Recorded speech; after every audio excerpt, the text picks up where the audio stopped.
भारत में लगभग 15 करोड़ फर्जी वोटर हैं। ये बात आज अखबार के फ्रंट पेज पे निकली हुई है कि 15 करोड़ लोगों का नाम कट सकता है।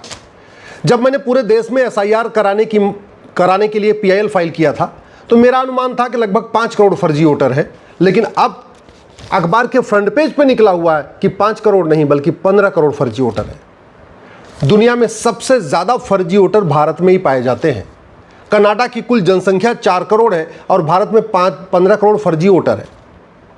ऑस्ट्रेलिया की जनसंख्या मात्र 2 करोड़ है और भारत में 15 करोड़ फर्जी वोटर है। अमेरिका की कुल जनसंख्या 33 करोड़ है और भारत में 15 करोड़ फर्जी वोटर है। आप खुद कल्पना करिए कि भारत में कितना बड़ा खेल चल रहा है। और ये 15 करोड़ फर्जी वोटर क्यों है? क्योंकि यहाँ पे फर्जी आधार बनाना और फर्जी आधार बनवाना गंभीर अपराध नहीं है। ये मेरे पास आधार एक्ट है, इसमें कोई भी व्यक्ति जो 6 महीने से भारत में रह रहा है वो आधार बनवा सकता है। और आधार भी कोई गवर्नमेंट के ऑफिस में नहीं बनवाना है। ऐसा भी नहीं कि हाँ वो 2-3 लोग वहाँ स्क्रूटनी करेंगे, कोई क्लर्क होगा, फिर सेक्शन ऑफिसर होगा, उसके बाद फिर कोई गजेटेड ऑफिसर होगा उसको साइन करेगा, ऐसा कुछ भी नहीं है। आधार कॉमन सर्विस सेंटर पे बन जाता है। प्राइवेट लोग बना रहे हैं, आराम से 2-2 हज़ार रुपये लेके बनाते जा रहे हैं, क्योंकि ना उनकी कोई रिस्पॉन्सिबिलिटी है, ना अकाउंटेबिलिटी है, ना इस आधार एक्ट में कहीं लिखा हुआ है कि फर्जी आधार बनाना और बनवाना गंभीर अपराध है, जघन्य अपराध है, पकड़े जाने पे 10 से 20 साल सजा होगी। ऐसा कोई प्रावधान नहीं। और जैसे ही एक डॉक्यूमेंट बन जाता है उसके तत्काल बाद राशन कार्ड बना लेते हैं। तहसील के दलाल को 2000 रुपये देते हैं, फर्जी राशन कार्ड रेडी। और फर्जी राशन कार्ड क्यों रेडी 2000 में? क्योंकि न फर्जी राशन कार्ड बनाना गंभीर अपराध, न बनवाना गंभीर अपराध। जब 2 डॉक्यूमेंट हो गया, नगर निगम के दलाल को पकड़ा, 2000 रुपये में फर्जी बर्थ सर्टिफिकेट।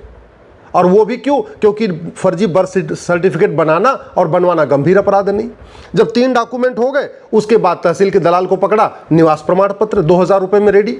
और वो भी इसलिए क्योंकि फर्जी निवास प्रमाण पत्र बनाना और बनवाना ये जघन्य अपराध नहीं।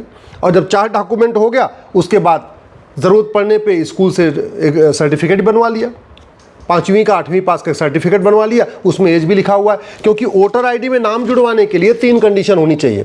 18 साल की उम्र पूरी होनी चाहिए, वो भारत का नागरिक होना चाहिए और उसी क्षेत्र का निवासी होना चाहिए। तो 18 साल का होना चाहिए, इसके लिए या तो नगर निगम से बर्थ सर्टिफिकेट बनवा लेते, नहीं किसी स्कूल से, प्राइवेट स्कूल से, मान्यता प्राप्त स्कूल से हेडमास्टर को 2000 रुपये दिया, वो आराम से 5वीं की, 8वीं की, 6वीं, 7वीं की एक टीसी उठा के बना के दे देता है। ये चल रहा है भारत में। दूसरा क्या चाहिए उनको? उस क्षेत्र का निवास प्रमाण पत्र। और उस क्षेत्र का निवास प्रमाण पत्र आराम से उस तहसील से बन जाता है, क्योंकि 4-5 डॉक्यूमेंट उसने पहले बनवा लिया। इसलिए मैं कह रहा हूँ भारत में जो इतना बड़ा खेल चल रहा है इसके लिए सब जिम्मेदार हैं। अगर भारत में इतने ज़्यादा फर्जी वोटर पाए जा रहे हैं 15 करोड़, इसके लिए इलेक्शन कमीशन जिम्मेदार नहीं है, इसके लिए घटिया कानून जिम्मेदार है। कानून इतना घटिया है, ये भारतीय न्याय संहिता है, इसमें चैप्टर 9 है। चैप्टर 9 इलेक्शन से रिलेटेड है। इसमें नोट बांटने, दूसरों को प्रभावित करने, शराब बांटने, अवैध चंदा लेने, अवैध रूप से खर्च करने, इलेक्शन का ऑडिट न कराने, कोई भी अपराध कर दो इलेक्शन से रिलेटेड, मैक्सिमम 1 साल की सज़ा है या जुर्माना। यानी अगर कोई ढंग का वकील खड़ा हो गया तो 10-20 हज़ार रुपये जुर्माना देके छूट जाएगा, 1 साल की सज़ा भी नहीं होगी। इतना घटिया कानून है। पूरी दुनिया में इलेक्शन से रिलेटेड जो ऑफेंस होते हैं उनको जघन्य अपराध माना जाता है। सिंगापुर में, अमेरिका में, जापान में इलेक्शन से रिलेटेड जो चीटिंग है, फ्रॉड है, फोर्जरी है, उन पे 10 से 20 साल की सज़ा का प्रावधान है। और हमारे देश में मैक्सिमम 1 साल या जुर्माना। ऐसा नहीं कि 1 साल सज़ा भी होगी, जुर्माना भी होगा, या तो सज़ा या तो जुर्माना।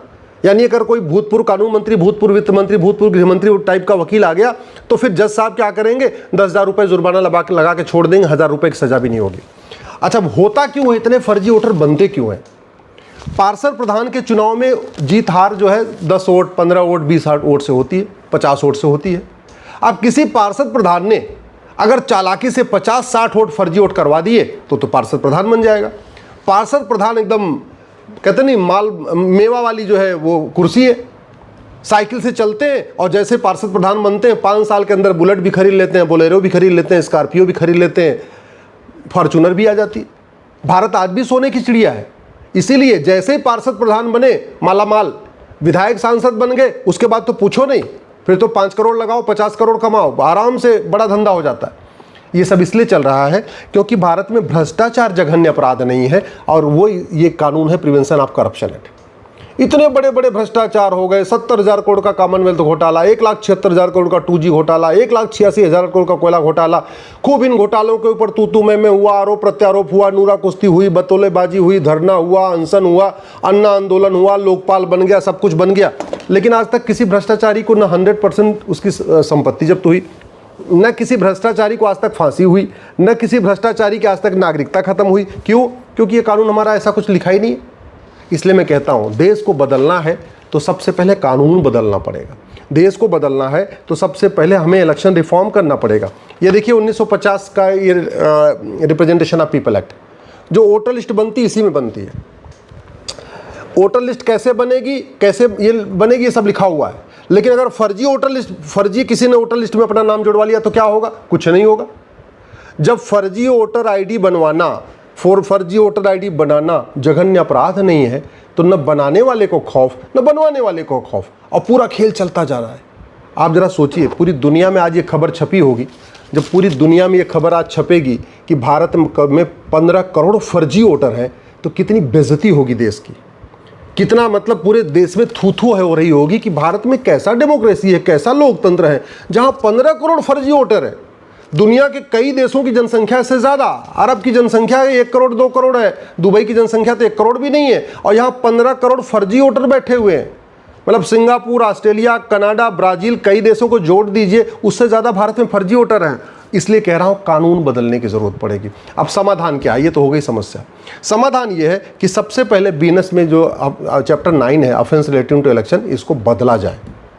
फर्जी डॉक्यूमेंट बनाने और बनवाने को जघन्य अपराध घोषित किया जाए। फर्जी आधार, फर्जी राशन कार्ड, फर्जी ड्राइविंग लाइसेंस, फर्जी बर्थ सर्टिफिकेट, फर्जी वोटर आईडी, फर्जी मार्कशीट, फर्जी ट्रांसफर टीसी, फर्जी कोई भी डॉक्यूमेंट बनाने और बनवाने को जघन्य अपराध घोषित किया जाए।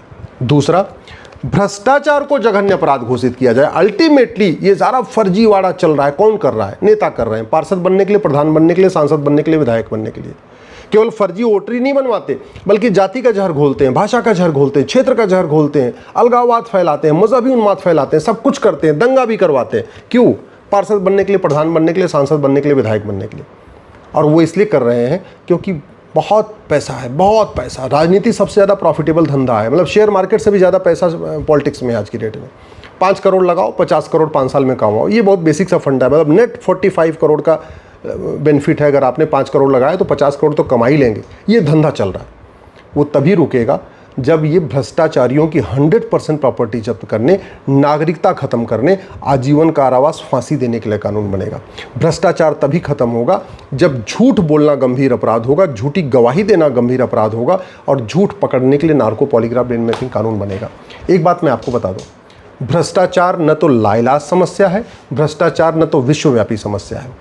जितना भ्रष्टाचार भारत में है, इतना सिंगापुर में नहीं है, जापान में नहीं है, चीन में नहीं है, अमेरिका में नहीं है, न्यूजीलैंड में नहीं है, दुनिया के बहुत देशों में नहीं है। यहाँ भ्रष्टाचार है।